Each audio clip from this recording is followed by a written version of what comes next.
Welcome to today's episode of the Artist to Artist podcast. This is the show dedicated to helping makeup artists build successful and sustainable careers. I'm Angie. I'm a full-time freelance makeup artist and makeup artist educator.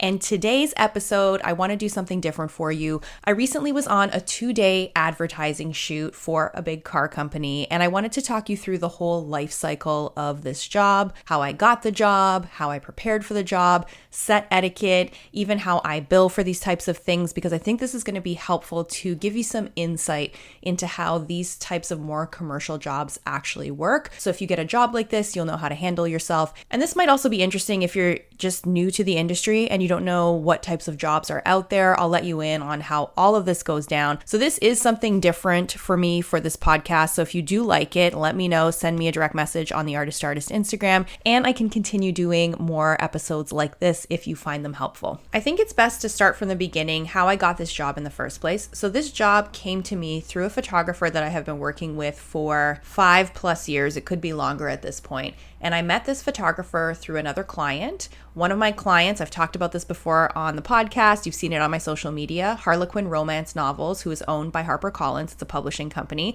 If you're old enough to know what these are, you don't need to Google it. If you are not, you definitely want to search this up. I've probably done hundreds of romance novel covers in the last 10 years. Anyways, I got to know this photographer through Harlequin. This job came up and he reached out to me to work on these advertising stills for Toyota. That's the car company. I didn't sign an NDA, so I can talk about who the client is for this one. Basically, the structure goes like this. Toyota has a marketing department, and oftentimes marketing departments in bigger companies will work with a marketing agency to help them with branding, advertising, all of that stuff. That marketing agency, depending on the size, will assign a team of people to work with Toyota. That team is usually headed by a creative director who will hire a photographer, and then the photographer hires the team. So that is how this job got booked. The photographer reached out to me. He asked if I was available for a 2-day shoot for advertising stills for Toyota. So what that means there is that we're only shooting still photography, and you'll be hearing me talk about some terms that are more industry terms, and I'll try to remember to give you an idea of what I'm talking about. So when I say stills, it means still photography. If I ever say motion, it means video. What you shoot on a job like this really depends on how the company prefers to do their marketing. Sometimes you'll do 1 day, sometimes it'll be 4 days, sometimes it'll be 2 days of stills, 2 days of video, sometimes it'll be stills and video for each day.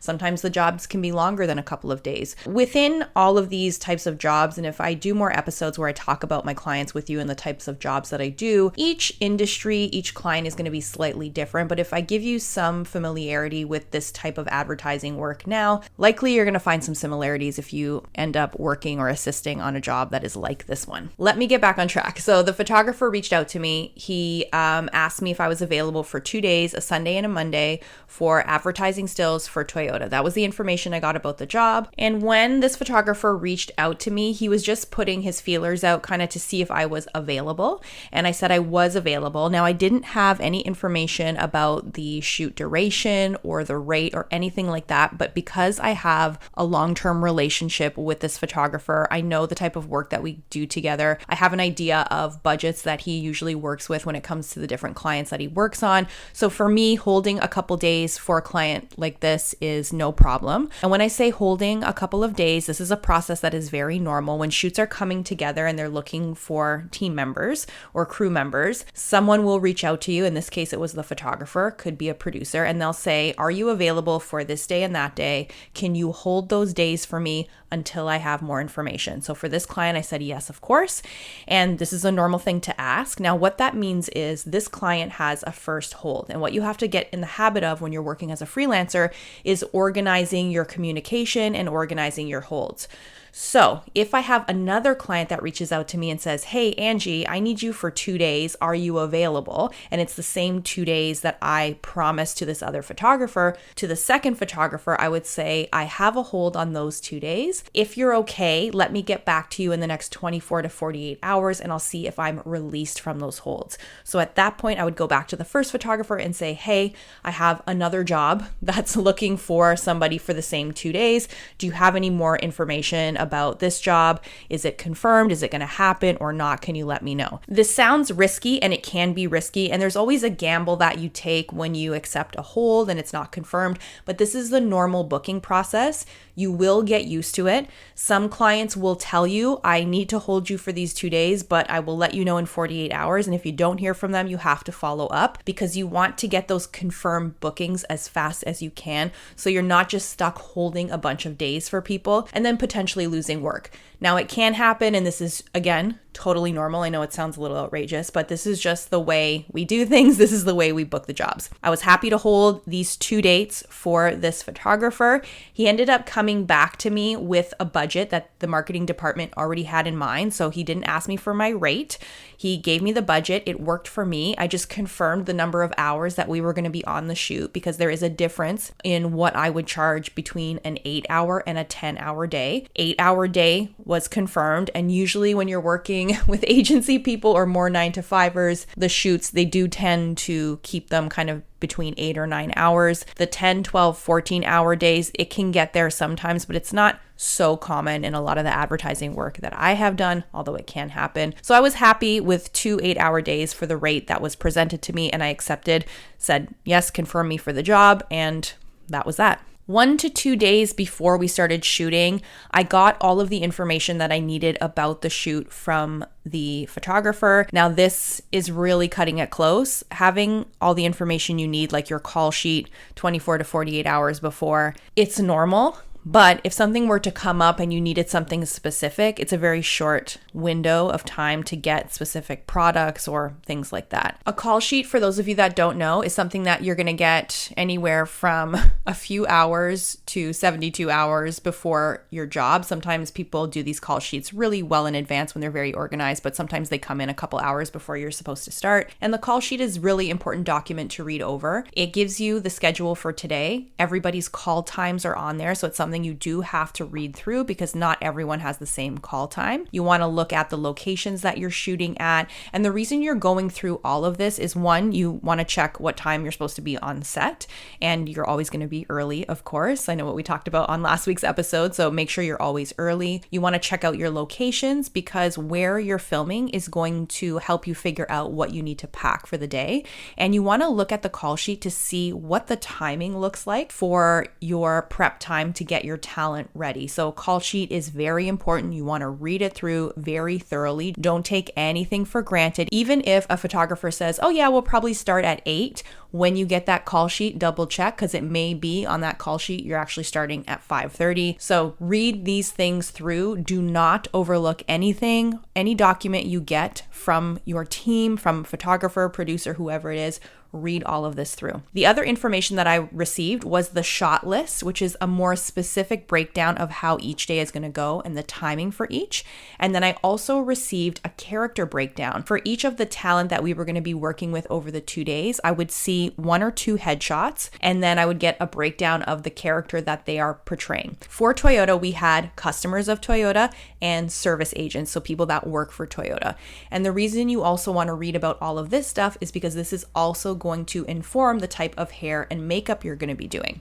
Not every client is going to be this thorough. Sometimes you don't see your talent at all until you step on set. The photographer sent me all this and he said, Angie, I need you to double check all this information and let me know if the scheduling looks good. So this is why we're reading through everything, because you have to kind of see if there's any red flags for scheduling. Everybody knows part of working as a pro MUA, it means you have to be very fast at doing hair and makeup, especially on these jobs when there is multiple talent and you have to get a lot done in a day. But sometimes the scheduling can just not make sense at all. I have all this information in front of me and I'm looking at the shots, I'm looking at what the people look like, my talent. And when I look at my talent, I'm looking at things like length of hair, if I can see if they may have problematic skin, if their hair may be a certain texture that I need more time to work on. And I'm kind of lining up what I'm expected to do in that day with the schedule that is presented to me. And also, I don't have an assistant on this. So when I look at the shooting schedule, if there is an overlap in the schedule where I'm supposed to be doing hair and makeup on somebody while someone else is shooting. I have to automatically assume that I'm going to have less time for hair and makeup because I may have to hop on set and do some touch-ups or fix something. With stills, there's a little more room to not have someone there 24/7 keeping an eye on the talent. I don't like that personally, but generally when clients schedule stuff like this, they expect that the makeup artist is not going to be standing on set the entire day because we have people to process. And the photographer knows me and he knows how I work, and I already knew that he knew kind of what the deal was. Because I don't have an assistant, there may be times where I'm not going to be on set, and that's fine. So these are all things that you want to look at when you receive all the information for your job, just so you can prepare yourself.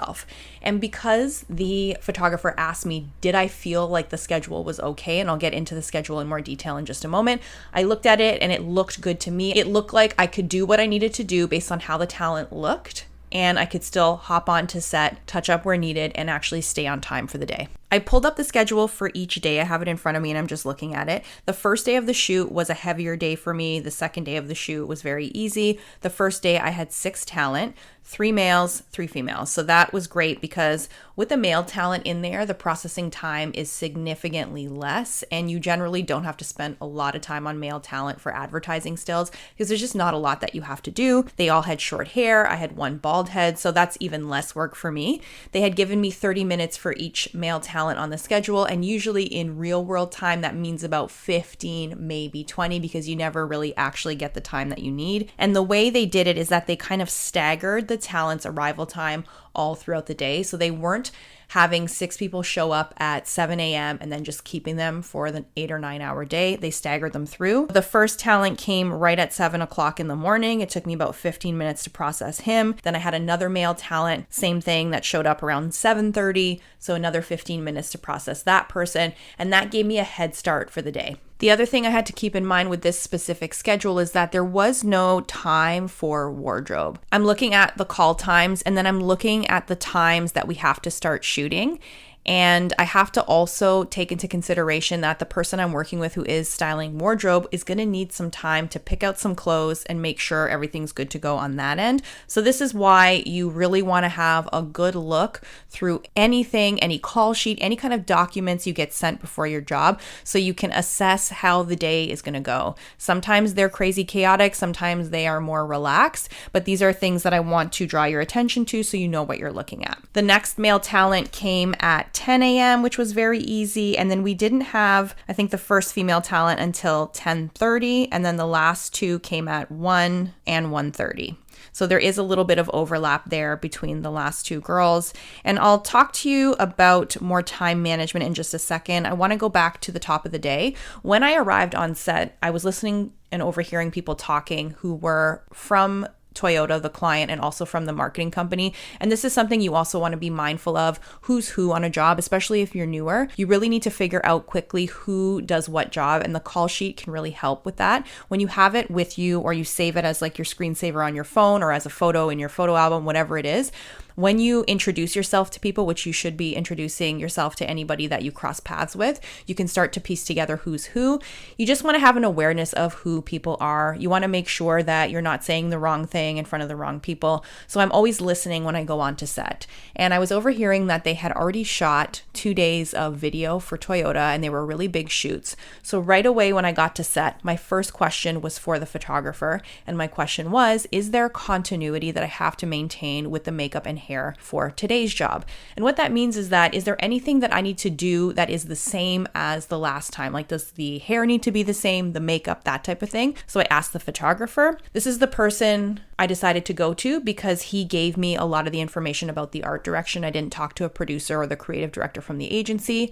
And the photographer was like, look, let's talk to the creative director when he gets here, and we'll just see if there's anything they want to keep similar. And basically the direction was to make them look like their characters. So service advisors and customers. Now this means we're not doing Instagram makeup. We're not doing Pam Anderson updos. We're just making them look normal. And when I'm looking at the schedule, I know this is the case. So I'm not worried that I have about half an hour to do makeup on the female talent, about 20 minutes to do their hair, because I can kind of see what I'm getting into once I look at their headshots and all of that. These are all things that you're not going to know to do when you're newer. And this is why it is so helpful to assist or to have somebody that you can talk to about these types of jobs, especially if they're new to you, because you're not going to know all the ins and outs. You're not going to know who to ask for certain things. And then once we do the hair and makeup looks, you also need to make sure you're getting approval on those looks from the right people. And on this day, the approval was going through both Toyota's marketing people and the marketing agency that we were working with, not through the photographer. The photographer just captures the shots, but the look of the talent had to be approved before they go on to set. This is all stuff that you really only learn from working on set. You need to be around people that know more than you, that have more experience from you, and you need to get on set so you can learn all of this stuff. This is not stuff you're going to learn in school. This is not stuff you're going to learn from watching a YouTube tutorial. This is stuff that you need to learn through being there in person. This is why a big part of this job is just getting out there and doing the job. All of this stuff I had no clue about when I first started, and these are things that you learn over time. So this is why I wanted to do a podcast episode like this, so you can get this stuff in the back of your mind, which I think will make you a little more prepared when you have jobs like this. That's the lay of the land for a shooting day like this, and it's one of those jobs where you feel like you're juggling a lot, because you need to make sure you're kind of chugging along and everybody is ready at the time that they need to be ready. When you have downtime, this is a time where you have to be on set. So if I'm not processing anyone, and if you hear the term processing, it just means doing hair and makeup. So if I'm not processing anybody, I have to be on set making sure things look good.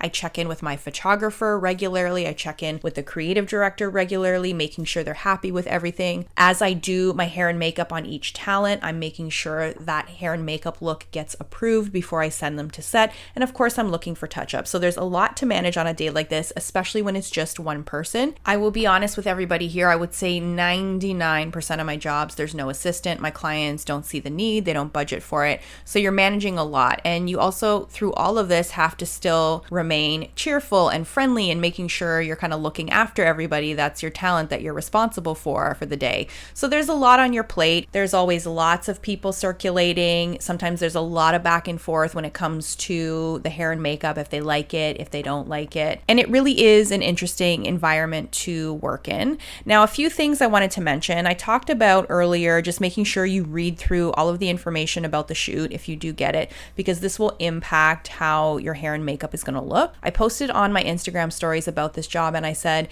in this situation, I think I showed my station setup or some products on my station. Everybody had to be more matte because this is the preference of the photographer and the creative director for this type of work. Not every client is going to be the same. Not every job is the same, but in this case, they were very adamant that the talent does not look too shiny. So this is why you need versatility in your kit, because in Instagram land and in just more consumer focused beauty land, everybody wants to look like Hailey Bieber and glow, glow, glow, and every product you get has a shimmer in it, and we're all about doing techniques for glowy skin and blah, blah, blah. But when it comes to working as a makeup artist in the real world, I'm not going to be doing a Hailey Bieber glow on someone that is supposed to look like they work at the Toyota service center. This is why when we do these Q&As and I talk about what you need for your kit, and people ask me, why do you have 5 different formulations of foundation in your kit? And this is one of the reasons why. I need to have versatility. I need options. And on a job like this, I don't have time to sit there and layer on 10 mattifying products to make sure my talent doesn't look shiny on camera when I can just choose a foundation that's more matte and a mattifying powder to set. So these are all things that you need to take into consideration when you're building your kit, and you need to step away from social media and think about the clients that are hiring you in the real world. What's the type of work you're going to be doing? What are the type of looks that you're going to be doing? For some makeup artists, this may seem boring, especially if you want to be doing fashion shows and really high-paced things. But in Toronto, it's a very commercial market, and I am able to pay the bills because I do very simple natural makeup applications, and I can make regular civilian people look great on camera. A lot of these advertising jobs as well, you'll have a mix of people who model, you'll have some actors, and then sometimes you just have regular people who maybe work for Toyota in this case that we're going to be putting on screen. So you need to be versatile in your product selection and in your skill set. The client for this job in terms of hair and makeup were great. They were very clear that they wanted simple. We did the service technicians because they're working obviously in service. They're not going to be having flowing hair, big, Hollywood blowout. We did a very sleek bun, which was very easy to maintain. We did some loose waves, which is great. One of the actresses came with her hair already in a blowout. We took a look at it. Everyone agreed it already looked great the way it was, so I didn't have to do anything there. This is what happens on these jobs. I was trying to think of what I could tell you about the mindset that you need to be in for these types of jobs. And I think you have to have more of you have to be very organized. You have to be very aware of the time that you're taking. You have to understand that sometimes in this job, our makeup applications don't have to be perfect. They just have to be good enough. And a lot of the times we get paid to just do good enough because we have to work on such a tight time schedule. The other thing with this first day on shoot, I'm still getting to know the client. So I'm going to probably ask more questions, maybe double confirm things. They were great and they had asked me what my feedback was about certain looks. And you just have to be really present in the moment, and you have to deal with your talent when you're doing their hair and makeup with what's in front of you. And you have to make the best decision for the client. So in this case, if I have someone come into my chair, and let's say they show up with soaking wet hair and I have 20 minutes to do this person's hair, I have to think about, I'm obviously not going to be able to do a beautiful blowout. And if I only have 20 minutes and we have to stay on the schedule, I'm going to pull my client, speak to them on the side and say, hey, this model has come with soaking wet hair. It's probably going to take me 15 minutes to dry it. Are you okay with a sleek bun? We can do that, no problem. And they can make the decision if that's, going to be good for the schedule, or they may say, no problem, take the time you need. This is how you have to be flexible. You have to kind of take people as they are when they show up, and you have to be able to triage your applications, because that's how you're able to do things very quickly. 20-step makeup application. You have to contour, highlight, do all this stuff. This doesn't really work sometimes when you're in real world settings. So you need to do your makeup according to the job. Sometimes you're going to feel like you're not doing enough. Sometimes you'll feel like it could be better, and sometimes it could, but this is the reality of the work we do. I wanted to touch on a bit of set etiquette for you. So I mentioned already, when you get on a new job with a new client, you want to make sure you're introducing yourself to everybody. And I know a lot of us are bad with names, me included. So I try to print off the call sheet and memorize people's names because I'm just so bad at remembering names. But you do want to introduce yourself to everybody. Make sure you understand who's who, so you don't say something or your talent says something in front of the wrong person, because there's a lot of chatter that goes on set. Just stay out of it. You also want to understand the order of operations. If you need to get approval, you want to know where the approval is coming from. You also want to make sure you're maintaining a good relationship with your talent no matter what mood they're in. You want to make sure you're taking care of them throughout the day, checking in on them. Do they need water? Do they need to quickly check their phone? Do they need to go to the bathroom? Do they need a straw to drink out of or drink their drink out of? Like little things like this. You want to approach these jobs with a bit of a maternal instinct. That helps as well. And you want to take care of your clients. And for instance, I know the photographer really well. I was making sure he was okay with coffee and any snacks. I know he gets hungry and would like a coffee. So these are just things that you do to make the work experience pleasant. And you want to ensure people have a good day with you, because a lot of the times, sometimes people get hired just because they're pleasant to be around, and it's nice to spend a day with someone who's also nice. Might not be the best makeup or hairstylist in the world, but it's just the experience with this person is really great. There is one thing I wanted to mention about the monitor on set, and this kind of falls in the set etiquette category. So anytime you step onto a bigger set like this, there is a hierarchy. You do have to fall in line. You're not VIP. We're not important. We don't come in and then everybody is like, oh my God, the makeup artist is here. Let's start the day. It doesn't work like that. When we're shooting these jobs, there's always tons of people around, because you essentially have two marketing departments: the marketing agency, the people that work for the agency, and the people that work for the client, and you have the photographer. On these jobs, there's always a monitor so people can see what we're shooting and they can determine if this is right for the brand and the look of everything and the clothes and the hair and makeup. You should never be the closest to the monitor. Yes, it's important for a job to see the monitor, like very, very important, but you should never be standing in front of marketing people, creative director, photographer, anybody like that. I'm going to say this, I don't know if it's controversial or not, I don't know, but you rank kind of lower than them on the day, so you have to give them first priority when it comes to looking at the monitor. And if you notice people are kind of coming close to you and need to get closer, move out of the way and just be like, oh, sorry, here, go ahead, take a look, let me get out of your way. You want to position yourself on set where you can see see the monitor, but you want to make sure you're not standing in front of anybody from marketing,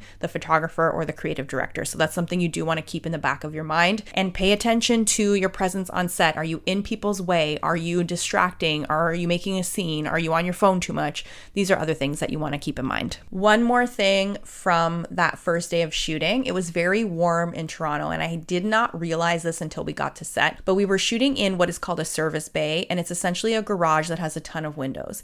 And we were shooting with a lot of the windows open because we were shooting at a car dealership, and there's these kind of big garage doors that swing open because they need to move cars in and out, and this was left open throughout the day, and it got very humid where we were shooting, and I could feel that was happening as early as 7:30 in the morning. I knew it was going to be very warm that day, and I could tell it was the type of warmth that no one is safe, everyone's going to be sweating, everybody's face is going to be dewy. And because I'm working with a client that is not down with the dewy or the glowy, I automatically prepped every person with an antiperspirant on their face or a sweat block, whatever you want to call it. I happened to use the Carpe lotion for every single person that sat in my chair. It didn't matter if I thought they may only be shooting inside. They ended up rotating every single person sort of in the dealership and in that service bay. They shot each talent that we had in both situations. And this was not something that was on the sheet or schedule for the day. I just knew that if there was a chance, I wanted to avoid extra work for myself. So that's something I took the initiative to do in my makeup application. And this also saves time throughout the day because you're not wasting time going in and touching up every 2 seconds and watching for sweat, because this stuff works really well. You want to do yourself any favors that you can while you're prepping, so you're not on the set a million times interrupting the shot by going in and controlling shine or blotting sweat or doing things like that. You really have to pay attention, and you just have to be, I guess, cognizant of anything that could happen on that day. When I got there and it was warm, I was like, uh-oh, we may be shooting outside, better put some sweat block on everybody. And it ended up saving a lot of time in the end. The other thing I like to do with these jobs is that I do kind of walk through these scenarios. I look at where we're shooting because you get the location on the call sheet. I go on Google Maps, I see what the buildings look like, I look at the temperature for the day, and I just try to get an idea and walk myself through the day so I can kind of pre-plan for what may or may not happen, and I pack my kit accordingly, and I just make sure I'm prepped for everything. When I'm working with male talent, I always bring a trimmer and razors and shaving cream and all that type of stuff. I always have sunscreen just in case anyone's standing outside for too long. Antiperspirant, sweat block. I have also sweat absorbing wipes. Just things like that you want to stock your kit with. And if you're doing work like this regularly, these things are going to come up again and again. So that's how I prepare for jobs like these. On to the second day. The second day was so easy for me. I had 3 talent that day, 2 male, 1 female. They were the same people that I had worked on day 1. So that when that happens, that's great. You develop a good relationship with people when you work with them for more than one day. There's already a familiarity there. You know what makeup shades you're using. And another advantage is that you can kind of pre-plan how you want your talent to prep for the second day based on how the first day goes. For example, I may do a blowout on a talent on day 1, and they will ask me, Angie, do you want me to do anything different with my hair today? Do you want me to come with my hair damp? Do you want me to come with my hair, already in a ponytail? Just things like that. And if you can kind of save time for yourself, you should take advantage of that. In this situation, one of the talent had really, really curly hair, and we had put her hair in a very sleek low bun, and I had double checked with my client, and they were going to do the same look on day 2.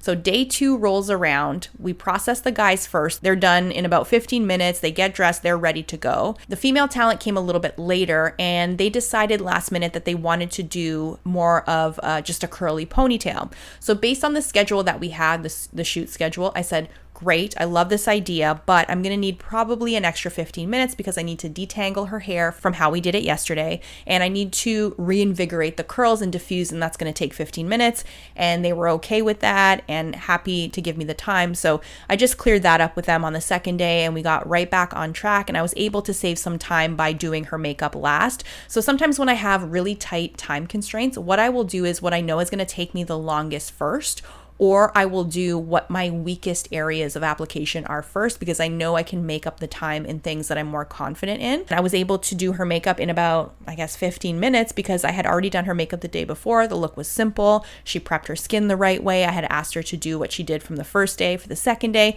and I knew everything that I was going to use. So that's how I kind of save time when things are a little bit tight, because you do have to it's like triaging. You need to figure out what is the most important thing, what's going to take you the longest, what's important to make sure you spend time time on in your makeup applications or hairstyling if you're doing both. This is how you manage your time. I will tell you this, on the second day, because my schedule was so much easier, it's basically like half the amount of work on the second day, you will find yourself standing around more. And the last thing you want to do is sit in a corner and not engage with people on set and be present on set. So on those days, it can be hard not to get stuck in, sitting down, checking your phone when there's nothing to do. So what I try to do on those days and what I recommend that you do, you want to be a visible presence on set. So you may want to just go in every so often, even if you feel like they don't need to be touched up. If it's been a while, just pop in, brush some curls out, touch up some shine, just do a little thing. You just need to show that you're still engaged, you're still there, you're still committed to doing your job instead of just sitting down scrolling on your phone. The other thing I like to do is make sure my station is nice and clean. So I may hop over, clean things up. I like to make sure everybody has food, water, coffee. I'm just standing around. If I can do that, I'll go grab a coffee for someone if it's there on set. If they're hungry, I'll just grab something for my talent, for the photographer, for the wardrobe stylist. So that's how you build those relationships. It's great networking, makes you look good on set. So that's how I handle those days that are really slow. Just do not sit yourself in a corner and scroll on your phone. Try to make the most out of slower days, enjoy them, but don't get too comfortable. You just still want to show that you are working. I'm trying to think of any other notes that I made because I was making notes about the 2 days because I knew I was going to do this podcast. Something unexpected. I thought about this 2 seconds before I left my house on day one. I figured because we were shooting some stuff that had to do with, or content that had to do with oil changes, batteries, cars, things like that, I assumed people's hands were going to get oily or get dirt or oil on them. So I brought a ton of extra baby wipes and they came in very handy. Those are things that you really want to think your days through, and that way you can pack accordingly. And things like that save the day for people, and that means you're leaving a good impression. Try to get in the habit of going through that process, even when it's jobs that you've done before or you're working with clients that you know. Don't lose that commitment to the job, if that makes any sense. The more jobs and the busier we get and the more comfortable you get with clients, sometimes you forget to do these things, but always stay in the habit of doing that. I think that is all for day 2 that I could think of. Nothing else to report. It was very simple. It was a lovely day, great food, great coffee. Everything was just great. This was a really good 2 days for me. I really enjoyed myself. The other thing probably important to note, I didn't have much time to get social media content. I was recording most of my content when everything was going on. I didn't really have time to get video and stills of my talent in my chair because there was obviously tons of people around and they were very adamant about making sure we're on time kind of to the minute. So I didn't want to risk making my talent 2-3 minutes behind schedule because I need a photo or a video. I do share content of this job. A lot of it is just me filming what's happening on set, but nothing super close up. And sometimes this happens. We're not being paid to be content creators on these jobs. Another important thing to remember, we're there to do hair and makeup. If you can squeeze in some content and you get permission to take content and post it, which you should always ask before you do, just make sure you're not making people late or holding up the schedule for the sake of your own content. As far as invoicing goes for this job, I think I mentioned I wanted to talk about invoicing. I wrote it down. This type of job, we charge on a per day basis. So it's a day rate is what it's called. We don't charge per hour, not by talent or number of people that you're doing hair and makeup on. It's a day rate. This day rate was for 8 hours. In this situation, I billed the photographer. He's the one that hired me for the job. You always want to just double check when you're invoicing who you should be sending your invoice to. And you also want to make sure that there isn't any specific information that you need to include on the invoice. Some bigger jobs have specific information that needs to be on there. And you will sometimes see this on, I don't know if they do it on the call sheet. I've had a couple clients that have included the billing information on the call sheet, or they will send a follow-up email the next day with all of the billing information. With this job, I knew I was just going to be billing the photographer. So I billed for 2 days. There was no overtime. There was no travel because we shot in the city of Toronto. I sent that to him through QuickBooks, which is what I use to do all of my invoicing. And on that invoice, there's an option to pay with Interac e-transfer. They can use credit card, whatever it is. That's all set up through QuickBooks. So I have that. When I send invoices, my clients have 30 days to pay me. That's the terms that we agreed on when we did the booking. So that's all there on the invoice. And I love QuickBooks because it just does everything automatically. And if my client does want to pay, or if the photographer does want to pay through credit card or whatever, you can do that through QuickBooks, and you don't have to do anything manually. That's just how I do it. And then when it comes to tax time, you can do all the reports automatically, and it's very easy accounting wise. I do have an accountant, but I do all of the day-to-day accounting myself, and my accountant just does my year-end fun stuff. So that's how that works. And I think I got through everything I wanted to share with you. I made a big list of the stuff I wanted to talk to you about. I really do hope this was informative. If you have follow-up questions, you know where to find me. Make sure you're following me on the Artist to Artist Instagram account. And if you enjoyed this podcast, don't forget to subscribe and tell a friend about it. Post about this episode on social media if you felt it was helpful. Sharing is caring. Okay, everyone, I will talk to you next week. Have a good one. Bye.